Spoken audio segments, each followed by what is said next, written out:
In this video, I want to cover the lane use signs. And these signs tell you what the lane that you're in or the upcoming lane is permitted or designed to do.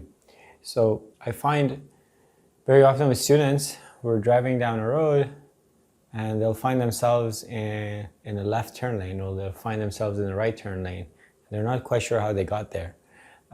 And so when you go on the road test, the examiner doesn't, if they don't say anything, they're expecting you to continue straight.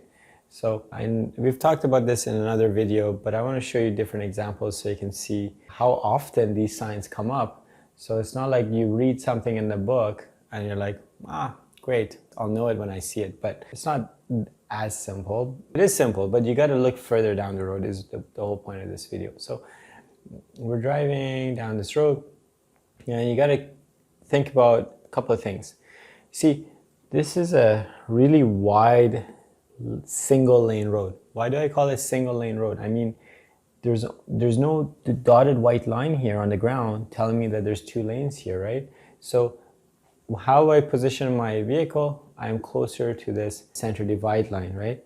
And this is what new drivers have a little bit of discomfort with, if you will. So if they're in a wide road like this, they prefer to be hugging the curb, or sometimes they'll hear me say, stay centered in your lane, right? And so in a standard size lane, they're trying to stay centered. And then they'll come onto this wide single lane road and they're thinking, well, they told me to stay centered, so I'm gonna stay in the center here.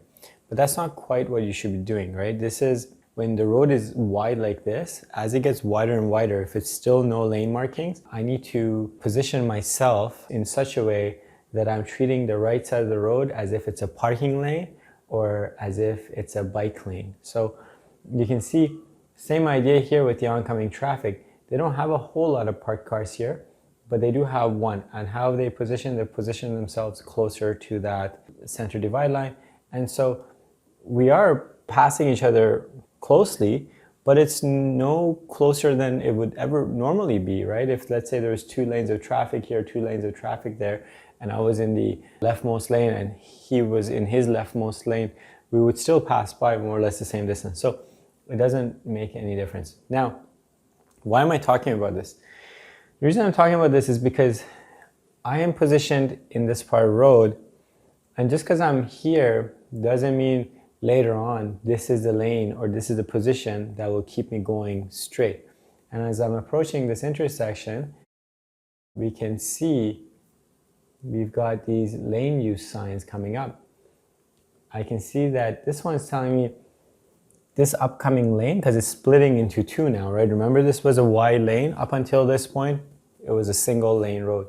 Up ahead, as we get closer to the intersection, they've decided now this is going to be a two-lane road. And one of the lanes is a left turn lane, right? So that ends up being the place that I need to be going. So I'm going to be staying where I am. But if I wasn't, if I was planning on continuing straight, let's say on the road test examiner doesn't say anything, they're expecting you to continue going straight. So as I come up here, I should realize, hey, they're now telling me I need to stay a bit to the right to continue straight. So in this case, I would start positioning my vehicle and bringing it over to the right. And we can now see where we didn't previously have broken lines on the ground, now we have the broken white lines. And then as we come up to the intersection, oddly enough, we still have broken lines, because usually up until this point, this would become a solid white line. So they're saying, if you're now in this if you're now in this lane, this is what it is, you need to make a turn. But so the point, oh, I see what's happened here. You see these little arrows. So they had done some paving work. So they paved over and then they put temporary arrows on the ground and they put temporary lines here on the ground until they can come in and repaint the lines. Once they come in and actually measure the standard size for that lane that it needs to be. So let's go back here. So there's a couple of ways they denote what these lanes are going to do. We've got, at least in BC, we've got these arrows on the ground telling us what's happening. But we also have these signs sometimes above our lane And sometimes it's not practical for them to put a sign over top of our lane. So they might say, just put this sign here on the side connected to one of these poles or what have you. So long story short, this goes back to the thing I've been talking about in all the other videos, is look further and look wider. Look above your lane, look to the sides of your lane. You need to keep those eyes moving. What happens with new drivers is they stare, and they stare at the thing that they think that is the most important thing at that intersection. There's a lot of things important as you're driving. And so this is why people get tired if they're in a road test setting, right? It's because there's so much things that they have to pay attention to. But the road test is no different than general driving. If you're a great driver, you're always paying attention. This is why there's no time for listening to music, no time for chit-chatting in the car. I'm gonna digress here again, is because every time a student misses a sign, it's because they want to tell me a cool story about something that happened to their friend on the road test. And it's like, I love to hear those stories. They're just as fun for me to listen to as they are for you. But my job here right now in this car is to make sure you can pass that road test and to make sure that you're a safe driver. And so instead of telling, there's a trade-off, right? Cool story, which I love to hear, and seeing the sign and figuring out which lane to go. And unfortunately, we haven't evolved enough as species to be able to do two things at the same time. So this needs to take precedence over those cool stories. But anyway, coming up here, what happens is students, let's say they're not telling me a story. Let's say they're being really focused. They're here to learn. They're here to do well. And if I back up here, there you go. So they see a sign, boom, it's a school zone that we're coming into. I think right now this is actually, it's a weekend, so we're not going the 30 in a school zone, but let's say if it was a weekday, they would see that sign. So now they're focusing on their speed.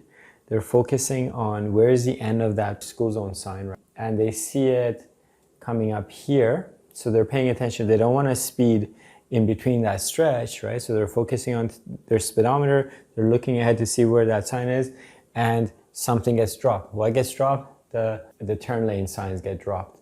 So if the examiner doesn't say anything, they expect them to go straight, they might sometimes end up in this lane. So you see, a lot of things I'm explaining, sometimes just before I make these videos, I'm like, does someone really need this video? Like, do I really need to explain this? But then it happens so many times in the lessons, I'm like, something needs to happen here. And what I find is that it's usually a series of events that leads to something getting missed, whether it's a sign or whether it's the timing at a turn, what have you. So my hope for making these videos is if I start walking you through these thought processes from 100 meters back from the intersection, you can kind of start doing the same thing in your drives. So watch the replay at the end of this video and see, when do you see that lane use sign up above our head, and where would you be positioned if you were driving on this road, and so on and so forth. So I hope you learned something from this video, and I'll see you in the next one.